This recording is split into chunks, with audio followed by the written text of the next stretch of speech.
Today's video on Adventure Quest finds us off of historic Route 66 in Livingston, Illinois at a place called the Pink Elephant Antique Mall. I wonder where they chose that name.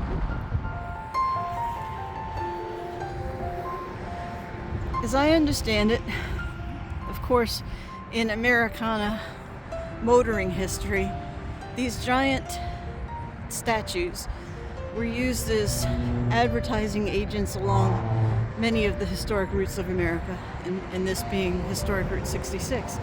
So the owner of this antique mall has been collecting these and saving them and scattering them about his property and using them as part of his business.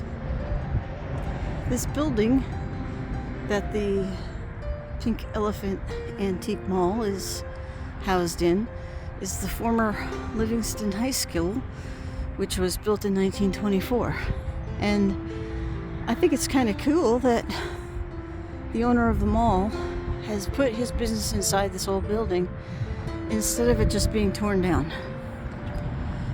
So it's still serving a purpose, which is awesome, and fits in with the theme of being antique.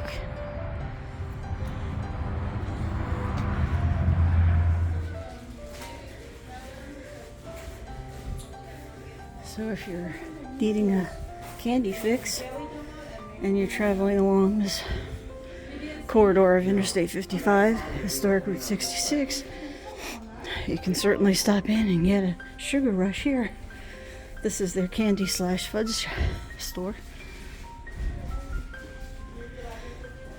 There is no shortage of different types of candy for sure.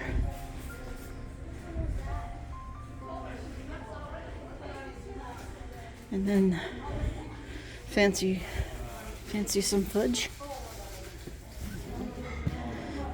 If you are an antique collector or memorabilia collector, I'm sure this is a place worth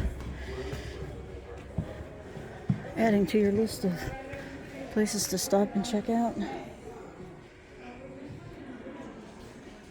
I can try to look at my friends from the voices I hear.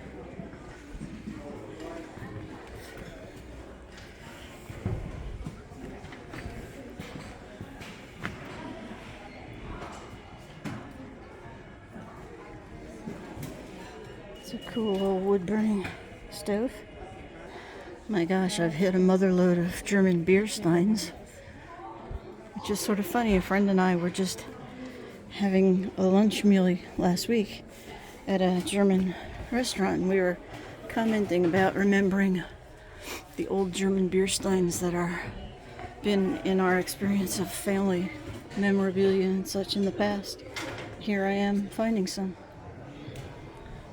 This booth seems to be just an eclectic mishmash of just all kinds of old wooden implements, old wooden rope pulley system.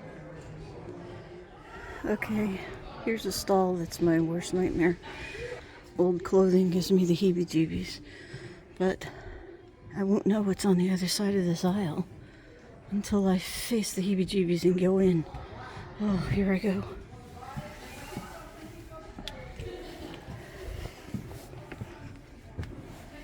Ooh. Okay, I can't deal with it. Not worth it. I wouldn't say that I'm any kind of an expert on antiquing. Ooh, Excuse me.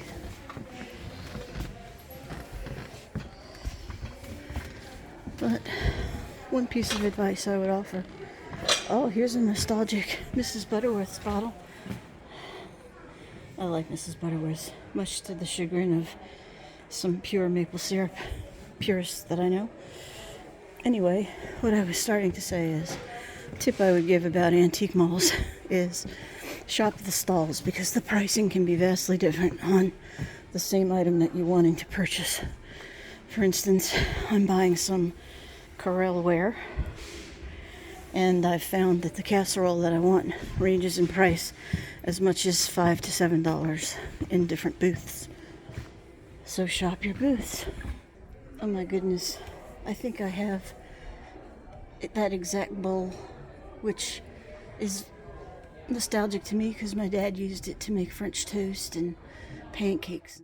This booth has a collection of old bottles. There's a lot of old bottle collectors out there. Again, more Tupperware. More Tupperware. Oh, wait. I spent many of my childhood memories are with one of these Tupperware Jello molders.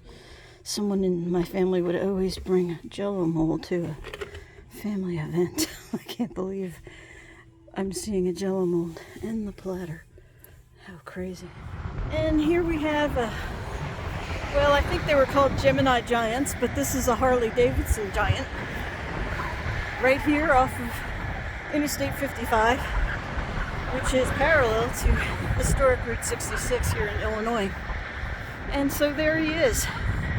So this is like a brother to the Gemini Giant that is further north on Route 66. Here's blowing up in the air. So there is my buddy, the Giant. I am dwarfed next to him, but he looks like he's friendly enough, eh?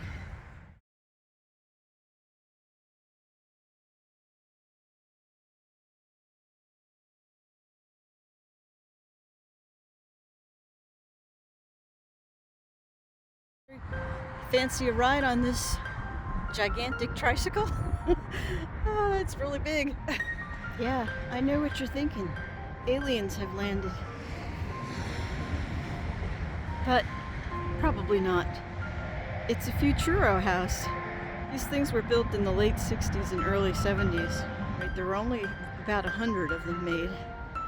And those 100, what are left of them, are scattered far and wide around the United States. I think there's one in Texas, one in New Mexico, and one here, of all places, on historic Route 66. Futuro Home. Who'd have thought?